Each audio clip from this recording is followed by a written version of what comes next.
And our guest tonight was himself nominated for an Oscar for his documentary Restrepo, the story of a military platoon stationed in Afghanistan's Korengal Valley, which has seen some of the Afghan conflict's most intense fighting. He's also the author of the best-selling books The Perfect Storm and War, which documents the time he spent with the American forces in Afghanistan. In the lead-up to the glitz and glamour of the Academy Awards, Sebastian Junger joined us from Los Angeles. Sebastian Junger, thank you so much for joining Late Line. My pleasure. Why this war and this valley, which you describe as a small but extraordinarily violent slit in the foothills of the Hindu Kush, too remote to conquer, too poor to intimidate, too autonomous to buy off? Well, I've been covering Afghanistan since the mid-90s, and this is really a continuation of 15 years of focusing on that country. Usually I've been with the Afghan population. Obviously, during the Civil War in the 90s, I was with them.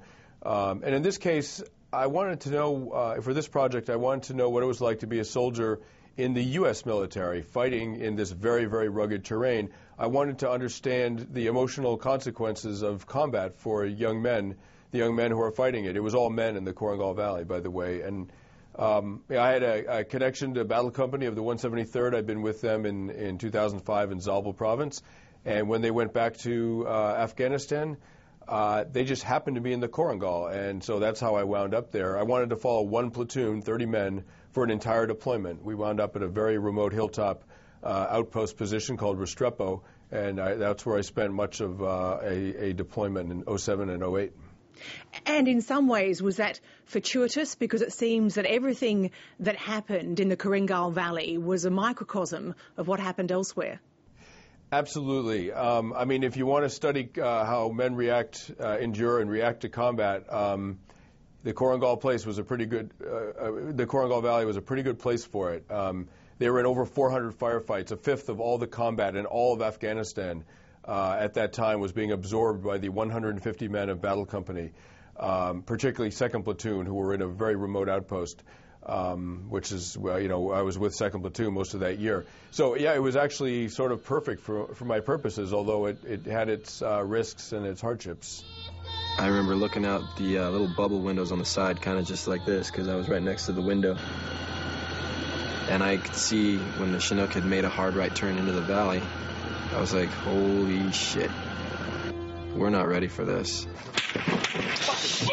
I remember thinking, you know, holy shit, did everybody from the entire country come to this valley? Is nobody else fighting anymore? Is every bad guy in my face?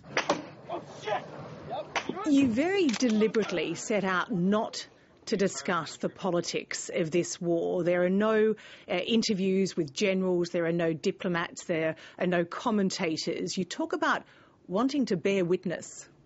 That's right. I mean, the idea was to make a movie that would allow viewers to have the experience of being in combat and being in a remote outpost.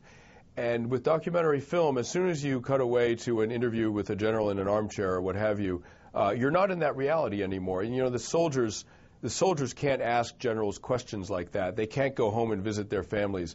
We wanted to restrict the movie to only the things that the soldiers had access to. The soldiers don't talk about the politics of the war that they're fighting. It's a volunteer army. It's not a draft army. In Vietnam, if you were drafted and wound up, you know, at an outpost in Vietnam, you might well talk about the government decisions that put you there. For the soldiers in this war, they all volunteered, and so that part of the fact that they're there is not a controversial thing for them. The thing that's sad to me is that as much as Captain Curran to go down there and conduct different shures and tell them about the positives, about what we can do to help them, it seemed like it didn't go anywhere. You know, it seemed like everything that we took one step forward, it seemed like they took 2 steps backwards. The 3 chapters of your book are titled Fear, Killing and Love. Take us back to the Korengal Valley. Why love? Well, I wanted to describe the 3 primary emotional experiences of combat. There's fear, obviously, and everyone out there learned to deal with their own fear and in some ways sort of deny its power, myself included. I had to deal with a huge amount of fear. As a journalist, as a civilian, my biggest anxiety was that I would somehow fail in some way, physically or psychologically, and compromise the group. Killing is a very complicated thing for people to do, morally complicated, emotionally complicated. And finally, what I meant by love is the bond within the platoon. I mean, as one of the guys said to me, there's guys in the platoon who straight up hate each other, but we would all die for each other. That kind of commitment is a very profound form of love, and in fact, it's that concern for everyone else in the group that allows these young men to overcome their fear and to overcome their sort of moral confusion about being asked to kill other people. You talk about lateral discipline. Yeah, it was very interesting. I mean, in a situation like that, it was a 20-man outpost on a hilltop, and there was one day that the outpost was attacked 13 times. So in a situation like that, very, very small things can lead to disastrous consequences. So if you don't clean your rifle, or you don't tie your shoelaces correctly, and your shoes come untied and you trip at a crucial moment, or you don't drink enough water before a long, hot patrol and you dehydrate 3 miles from the outpost, and you have to have an IV line stuck in your vein, and the patrol has to stop for a while. All of those tiny things can have grave consequences for everyone else. So the watchdog of one's behavior were not senior officers. It wasn't the lieutenant. It wasn't even the platoon sergeant, really. It was your buddies. If you didn't, I'm speaking as if I was a soldier. If you didn't clean your rifle, you didn't get yelled at by the lieutenant. You got yelled at by the guy in the next bunk over, who was like, "Listen, man, if your rifle jams during a firefight, I'm dead. Like, clean that thing." And so the discipline was really, it was lateral. It was peer enforced, and because of that, it was extremely effective. There was nothing to sort of rebel against, because there was no authority to rebel against. It was your peers that you were letting down if you didn't behave properly. But I guess it's more than discipline, isn't it? It's part of that bond that what happens to you in combat happens to everybody else. That's right. I mean, there's no such thing as personal safety. If you're careless with yourself, you're compromising everyone else. There was one guy who got very despondent and depressed after one of his best friends was killed. And on patrol and in firefights, he would act very carelessly. He said he was almost trying to get himself killed. And finally someone said, "Hey, you get shot, other men are going to have to run through gunfire to drag you to safety. Whether you're wounded or you're dead, they're going to have to drag you. They're going to have to expose themselves to gunfire and drag you behind cover. And you're going to get someone else killed, so knock it off." And he did. That finally kind of made sense to him. Get down. What? What's going on? Just chill out, dude. Wait, shut the fuck out. Chill out. Who's over there? Who's over there? Oh, my God. Hey, shut up, dude. No, I'm not, man. Shut up. There's still guys out here. It must be extraordinarily difficult to put that emotion in a box to untie later. Yeah, absolutely. That's right. And that particular guy, his name was Cortez. After the deployment, he said he was on many different kinds of sleeping pills because he was so just fraught with nightmares. Every night he had these terrible nightmares about trying to save his friend who was killed, trying to run up this hill fast enough to save his life. And in reality, he didn't get up that hill fast enough. And every night in his dreams, he was back running up that hillside trying to get there in time. And, he really was tormented by that situation. But interestingly, he chose to stay in the Army. He didn't get out. He chose to stay in the Army. He did another deployment. Actually, I can't even sleep, honestly. I've been on about 4 or 5 different types of sleeping pills, and none of them help. That's how bad the nightmares are. I prefer not to sleep and not dream about it than sleep and just see the picture in my head is pretty bad. You write in your book, indeed at the very end, that maybe the ultimate wound is the one that makes you miss the war you got it in. Yeah, it was a really interesting phenomenon. I mean, these guys went through hell. They were on this remote outpost, no running water. They couldn't bathe for a month at a time. They had a huge casualty rate. There was no phone. There was no internet. There was no connection with the outside world. They slept on the ground for the first few months. No electricity. I mean, it was brutal out there and a lot of combat. And they came back, and they missed it.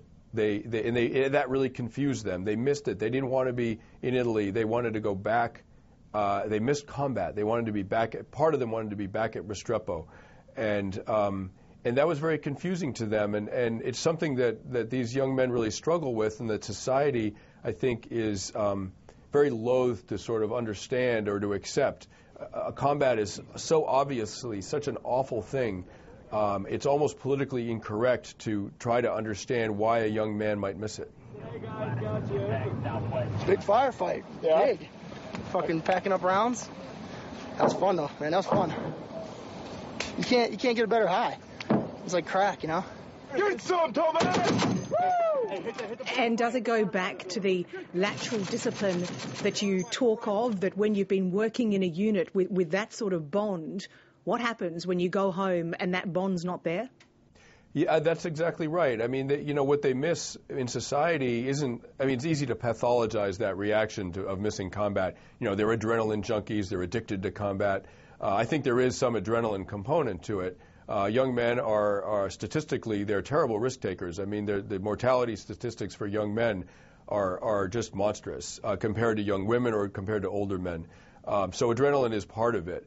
But I think what they really miss is that brotherhood, that absolute commitment to one another. So if you're 19, 20 years old and you're in a unit like that and you have a clear sense of purpose about what your job is and what your responsibilities are, and you're respected, very respected by your peers for carrying those responsibilities out successfully, and then you go back to society and you're just another 20-year-old walking down the street trying to get a job, you don't know what your purpose is in life, you don't know, you're not particularly respected by society.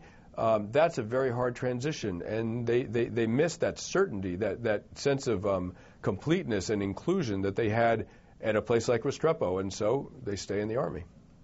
What did the men make of your documentary in the end? They loved it. The first screening we did was for the men of 2nd Platoon. We brought them to New York with their wives and girlfriends. We showed them a rough cut. Why did they love it? Well, they loved the fact that it was nonpartisan and that it showed their reality. They loved the fact that we didn't interview generals, that we really just allowed viewers to watch a movie and understand what it's like to be in combat, to engage emotionally in what that feels like. And so Tim and I started getting emails and conversations with people, soldiers from other platoons, other units, other years in the war, who said, "You did it. This is it. This is what war is like." I mean, even Vietnam vets and veterans of the war in Korea in the 50s would approach Tim and myself and say, "That's what it was like. Thank you so much for making a movie like this." By the very nature of what you were showing, were you making an anti-war documentary? That is such a complicated issue. When is it morally correct to go to war, and when is it not?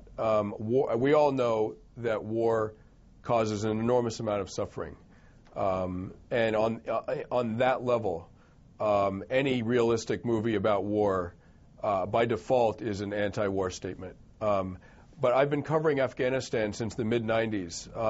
My primary concern as a journalist is human suffering. I mean, that's what drives my work and most of the Foreign Press Corps that I know. And that's where it gets complicated. The chaos in Afghanistan of the 90s, the civil war, the bloodshed there, killed 400,000 Afghan civilians. That era ended on 9/11 when the U.S. and NATO forces entered Afghanistan and more or less stabilized it. And in the decade since NATO has been in Afghanistan, the 30,000 Afghan civilians have been killed, 2/3 of them from Taliban attacks. So we've gone from 400,000 to 30,000. This is the lowest level of civilian casualties in 30 years in Afghanistan. So on one level, I think you could say our film is is sort of a statement about the horrors of war. On another level, if you broaden the picture a little bit, it's very, very hard for anyone concerned with the welfare of the Afghan people to say we must pull out now, because it certainly will go back to the level of violence of the 1990s, and that would be an absolute tragedy for that country. So it's very, very complicated. Each one of my soldiers' face, you can tell them, going home. Yep. We've done our job. We did what we're supposed to have been doing, and we out of here. Sebastian Junger, many thanks for talking to Lateline. Thank you very much. I appreciate it.